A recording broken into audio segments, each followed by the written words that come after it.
Chapter 21. They landed close to the scene of this ancient tragedy and walked slowly, conserving their breath, toward the immense, broken hull towering above them. Only a short section, either the prow or the stern, of the ship remained. Presumably the rest had been destroyed in the explosion. As they approached the wreck, a thought slowly dawned in Alvin's mind, becoming stronger and stronger until it attained the status of certainty. "Hilvar," he said, finding it hard to talk and walk at the same time. "I believe this is the ship that landed on the first planet we visited." Hilvar nodded, preferring not to waste air. The same idea had already occurred to him. It was a good object lesson, he thought, for incautious visitors. He hoped it would not be lost on Alvin. They reached the hull and stared up into the exposed interior of the ship. It was like looking into a huge building that had been roughly sliced in two. Floors and walls and ceilings, broken at the point of the explosion, gave a distorted chart of the ship's cross-section. What strange beings, wondered Alvin, still lay where they had died in the wreckage of their vessel. "I don't understand this," said Hilvar suddenly. "This portion of the ship is badly damaged, but it's still fairly intact. Where's the rest of it? Did it break in two out in space and this part crash here?" Not until they had sent the robot exploring again, and had themselves examined the area around the wreckage, did they learn the answer. There was no shadow of doubt. Any reservations they might have had were banished when Alvin found the line of low mounds, each 10 feet long, on the little hill beside the ship. "So, they landed here," mused Hilvar, "and ignored the warning. They were inquisitive, just as you are. They tried to open that dome." He pointed to the other side of the crater, to the smooth, still unmarked shell within which the departed rulers of this world had sealed their treasures. But it was no longer a dome. It was now an almost complete sphere, for the ground in which it had been set had been blasted away. They wrecked their ship, and many of them were killed. Yet despite that, they managed to make repairs and leave again, cutting off this section and stripping out everything of value. What a task that must have been. Alvin scarcely heard him. He was looking at the curious marker that had first drawn him to this spot. The slim shaft ringed by a horizontal circle a third of the way down from its tip. Alien and unfamiliar though it was, it could respond to the mute message it had carried down the ages. Underneath those stones, if he cared to disturb them, was the answer to one question at least. It could remain unanswered. Whatever these creatures might have been, they had earned their rest. Hilvar scarcely heard the words Alvin whispered as they walked slowly back to the ship. "I hope they got home," he said. "And where now?" asked Hilvar, when they were once more out in space. Alvin stared thoughtfully at the screen before replying. "Do you think I should go back?" he said. "It would be the sensible thing to do. Our luck may not hold out much longer, and who knows what other surprises these planets may have waiting for us." It was the voice of sanity and caution, and Alvin was now prepared to give it greater heed than he would have done a few days before. But he had come a long way, and waited all his life for this moment. He would not turn back, while there was still so much to see. "We'll stay in the ship from now on," he said, "and we won't touch surface anywhere. That should be safe enough, surely." Hilvar shrugged his shoulders, as if refusing to accept any responsibility for what might happen next. Now that Alvin was showing a certain amount of caution, he thought it unwise to admit that he was equally anxious to continue their exploring, though he had long ago abandoned all hope of meeting intelligent life on any of these planets. A double world lay ahead of them, a great planet with a smaller satellite beside it. The primary might have been the twin of the second world they had visited. It was clothed in the same blanket of livid green. There would be no point in landing here. This was a story they already knew. Alvin brought the ship low over the surface of the satellite. He needed no warning from the complex mechanism which protected him to know that there was no atmosphere here. All shadows had a sharp, clean edge, and there was no gradation between night and day. It was the first world on which he had seen something approaching night, for only one of the more distant suns was above the horizon in the area where they first made contact. The landscape was bathed in a dull red light, as though it had been dipped in blood. For many miles, they flew above mountains that were still as jagged and sharp as in the distant ages of their birth. This was a world that had never known change or decay, had never been scoured by winds and rains. No eternity circuits were needed here to preserve objects in their pristine freshness. But if there was no air, then there could have been no life. Or could there have been? Of course, said Hilvar, when Alvin put the question to him. There's nothing biologically absurd in the idea. Life can't originate in airless space, but it can evolve forms that will survive in it. It must have happened millions of times, whenever an inhabited planet lost its atmosphere. But would you expect intelligent life forms to exist in a vacuum? Wouldn't they have protected themselves against the loss of their air? Probably, if it occurred after they achieved enough intelligence to stop it happening. But if the atmosphere went while they were still in the primitive state, then they would have to adapt or perish. After they had adapted, they might then develop a very high intelligence. In fact, they probably would. The incentive would be so great. The argument, decided Alvin, was a purely theoretical one, as far as this planet was concerned. Nowhere was there any sign that it had ever borne life, intelligent or otherwise. But in that case, what was the purpose of this planet? The entire multiple systems of the seven suns, he was now certain, was artificial. This world must be part of its grand design. It could, conceivably, be intended purely for ornament, to provide a moon in the sky of its giant companion. Even in that case, however, it seemed likely that it would be put to some use. Look, said Hilvar, pointing to the screen. Over there, on the right. Alvin changed the ship's course, and the landscape tilted around them. The red-lit rocks blurred with the speed of their motion.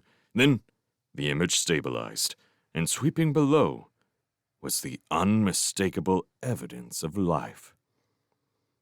Unmistakable, yet also baffling. It took the form of a wide-spaced row of slender columns, each 100 feet from its neighbor and twice as high. These stretched into the distance, dwindling in hypnotic perspective, until the far horizon swallowed them up. Alvin swung the ship to the right and began to race along the line of columns, wondering as he did so what purpose they could have served. They were absolutely uniform, marching in an unbroken file over hills and down into valleys. There was no sign that they had ever supported anything. They were smooth and featureless, tapering very slightly toward the top. Quite abruptly, the line changed its course, turning sharply through a right angle. Alvin overshot by several miles before he reacted. And was able to swing the ship around in the new direction. The columns continued with the same unbroken stride across the landscape, their spacing perfectly regular. Then, 50 miles from the last change of course, they turned abruptly through another right angle. At this rate, thought Alvin, we will soon be back where we started.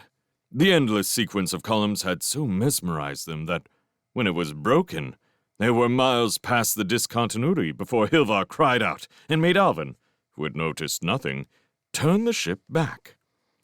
They descended slowly, and as they circled above what Hilvar had found, A fantastic suspicion began to dawn in their minds, though at first neither dared mention it to the other.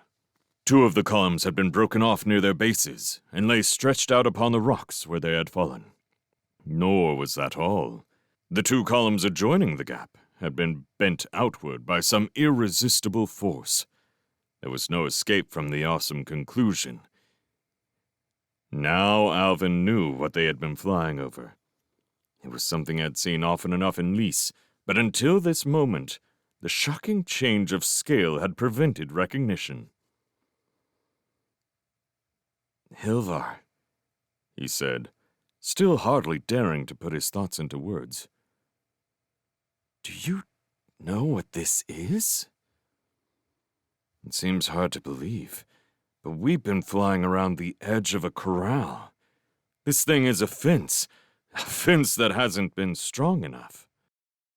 "People who keep pets," said Alvin, with the nervous laugh men sometimes use to conceal their awe, "should make sure they know how to keep them under control." Hilvar did not react to his forced levity. He was staring at the broken barricade, his brow furrowed with thought. "I don't understand it," he said at last. "Where could it have got food on a planet like this? And why did it break out of its pen? I'd give a lot to know what kind of animal it was." "Perhaps it was left here and broke out because it was hungry," Alvin surmised. "Or something may have made it annoyed." "Let's go lower," said Hilvar. "I want to have a look at the ground."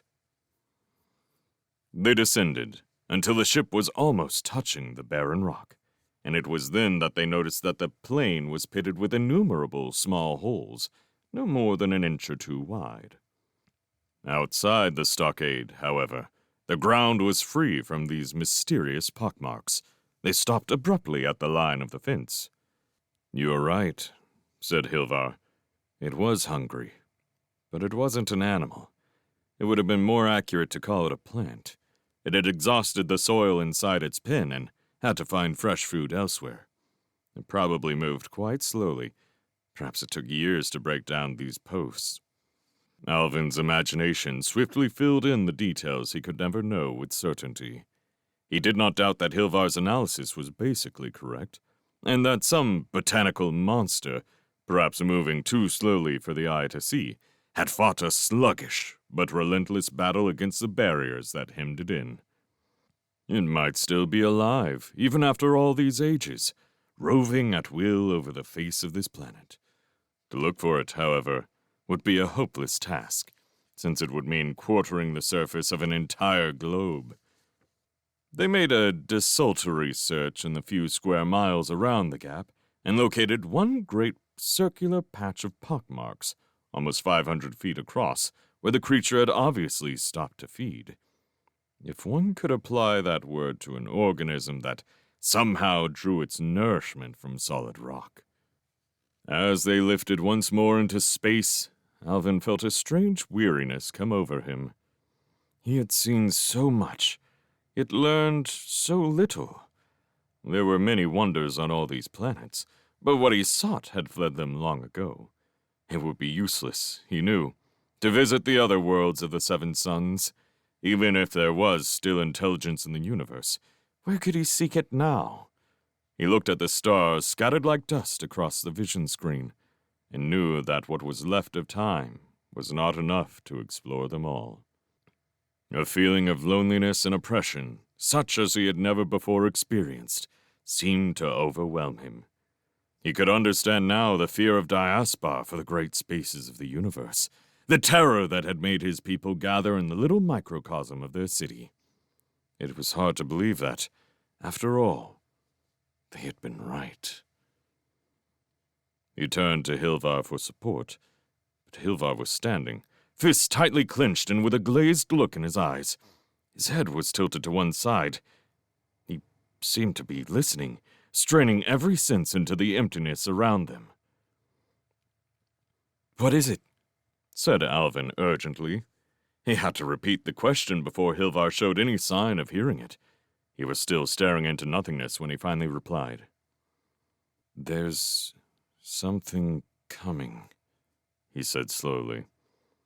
Something that I don't understand. It seemed to Alvin that the cabin had suddenly become very cold, and the racial nightmare of the invaders reared up to confront him in all its terror. With an effort of will that sapped his strength, he forced his mind away from panic. "Is it friendly?" he asked. "Shall I run for Earth?" Hilvar did not answer the first question, only the second. His voice was very faint, but showed no sign of alarm or fear. It held, rather, a vast astonishment and curiosity, as if he had encountered something so surprising that he could not be bothered to deal with Alvin's anxious query. "You're too late," he said. "It's already here." The galaxy had turned many times on its axis since consciousness first came to Vanamonde. It could recall little of those first aeons, and the creatures who had tended him then, but he could remember still his desolation when they had gone and left him alone among the stars. Down the ages since, he had wandered from sun to sun, slowly evolving and increasing his powers. Once, he had dreamed of finding again those who had attended his birth, and though the dream had faded now, it had never wholly died.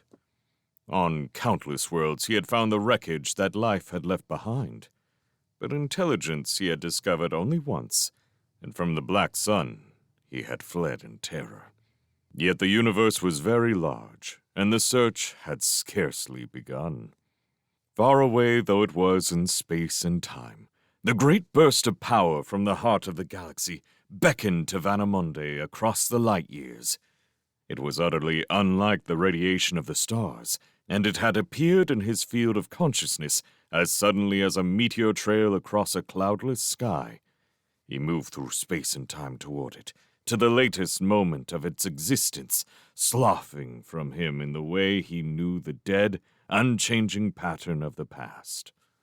The long metal shape, with its infinite complexities of structures, he could not understand, for it was as strange to him as almost all the things of the physical world. Around it still clung the aura of power that had drawn him across the universe, but that was of no interest to him now. Carefully, with the delicate nervousness of a wild beast half poised for flight, he reached out toward the two minds he had discovered. And then he knew that his long search was ended. Alvin grasped Hilvar by the shoulders and shook him violently, trying to drag him back to a greater awareness of reality. "Tell me what's happening," he begged. "What do you want me to do?" The remote, abstracted look slowly faded from Hilvar's eyes. "I still don't understand," he said. "But there's no need to be frightened. I'm sure of that. Whatever it is, it won't harm us. It seems simply interested." Alvin was about to reply when he was suddenly overwhelmed by a sensation unlike any he had ever known before. A warm, tingling glow seemed to spread through his body. It lasted only a few seconds, but when it was gone, he was no longer merely Alvin. Something was sharing his brain, overlapping it as one circle may partly cover another. He was conscious, also, of Hilvar's mind close at hand, equally entangled in whatever creature had descended upon them. The sensation was strange rather than unpleasant, and it gave Alvin his first glimpse of true telepathy, the power which in his people had so degenerated that it could now be used only to control machines. Alvin had rebelled at once when Serranus had tried to dominate his mind, but he did not struggle against this intrusion. It would have been useless, and he knew that this creature, whatever it might be, was not unfriendly. He let himself relax, accepting without resistance that an infinitely greater intelligence than his own was exploring his mind. But in that belief, he was not wholly right. One of these minds Vanamonde saw at once, was more sympathetic and accessible than the other. He could tell that both were filled with wonder at his presence, and that surprised him greatly. It was hard to believe that they could have forgotten. Forgetfulness, like mortality, was beyond the comprehension of Vanamonde. Communication was very difficult. Many of the thought images in their minds were so strange that he could hardly recognize them. He was puzzled, and a little frightened by the recurrent fear pattern of the invaders. It reminded him of his own emotions when the Black Sun first came into his field of knowledge.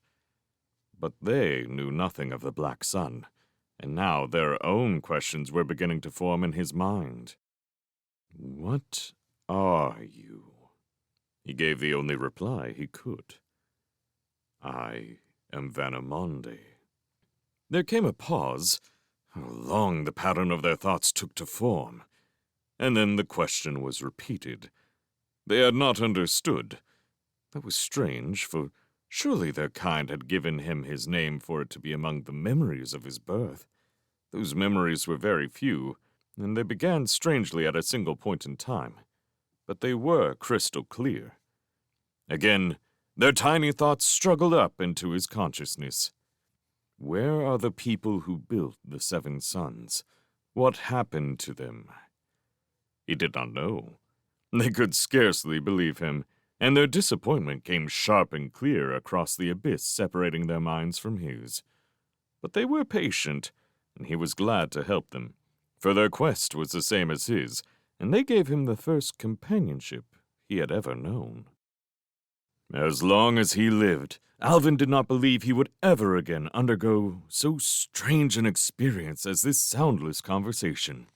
It was hard to believe that he could be little more than a spectator, for he did not care to admit, even to himself, that Hilvar's mind was in some way so much more capable than his own. He could only wait and wonder, half dazed by the torrent of thought just beyond the limits of his understanding. Presently, Hilvar, rather pale and strained, broke off the contact and turned to his friend. "Alvin," he said, his voice very tired. "There's something strange here. I don't understand it at all." The news did little to restore Alvin's self-esteem, and his face must have shown his feelings, for Hilvar gave a sudden, sympathetic smile. "I can't discover what this Vanamonde is," he continued. "It's a creature of tremendous knowledge, but it seems to have very little intelligence. Of course," he added, "its mind may yet be of such different order that we can't understand it. Yet, somehow, I don't believe that is the right explanation." "Well, what have you learned?" asked Alvin with some impatience. "Does it know anything about the 7 suns?" Hilvar's mind still seemed very far away. "They were built by many races, including our own," he said absently. "It can give me facts like that, but it doesn't seem to understand their meaning. I believe it's conscious of the past, without being able to interpret it. Everything that's ever happened seems jumbled together in its mind." He paused thoughtfully for a moment. Then his face lightened. "There's only one thing to do. Somehow or other, we must get Vanamonde to Earth so that our philosophers can study him." "Would that be safe?" asked Alvin. "Yes," answered Hilvar, thinking how uncharacteristic his friend's remark was. "Vanamonde is friendly. More than that. In fact, he seems almost affectionate." And quite suddenly, the thought that all the while had been hovering at the edge of Alvin's consciousness came clearly into view. He remembered Kreef and all the small animals that were constantly escaping, to the annoyance or alarm of Hilvar's friends, and he recalled how long ago that seemed. the zoological purpose behind their expedition to Shalmoraine. Hilvar had found a new pet.